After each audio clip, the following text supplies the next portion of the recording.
महायुतीमधला शिरूरच्या लोकसभा जागेचा तिढा सुटण्याच्या मार्गावर आहे. शिरूरमधून लोकसभा निवडणूक लढवण्यासाठी इच्छुक असलेल्या शिवाजीराव आढळराव पाटील यांनी मोठा निर्णय घेतला आहे. आढळराव पाटील यांचा उद्या राष्ट्रवादी काँग्रेस पक्षात प्रवेश होणार आहे.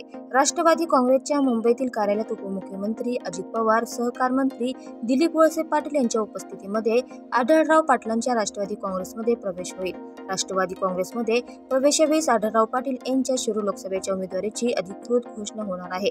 महायुतीमध्ये शिरूर लोकसभेची जागा राष्ट्रवादी काँग्रेस अजित पवार यांच्याकडे असणार आहे. शिवाजीराव आढळराव पाटील यांच्या राष्ट्रवादी काँग्रेसमधल्या प्रवेशामुळे आता शिरूर लोकसभा निवडणुकीचे चित्रही स्पष्ट होणार आहे. या मतदारसंघात शिवाजीराव आढळराव पाटील विरुद्ध अमोल कोल्हे अशी लढत रंगणार आहे. राष्ट्रवादी शरद पवार पक्षाकडून अमोल कोल्हे यांना दुसऱ्यांदा लोकसभेचे तिकीट मिळेल हे निश्चित मानलं जात आहे. 2019 लोकसभा निवडणुकीत अमोल कोल्हे यांनी शिवाजीराव आढळराव पाटील यांना या मतदारसंघातून पराभव केला होता. शिरूर लोकसभा मतदारसंघाच्या चौथ्या टप्प्यात 13 मे रोजी निवडणुका होणार आहे.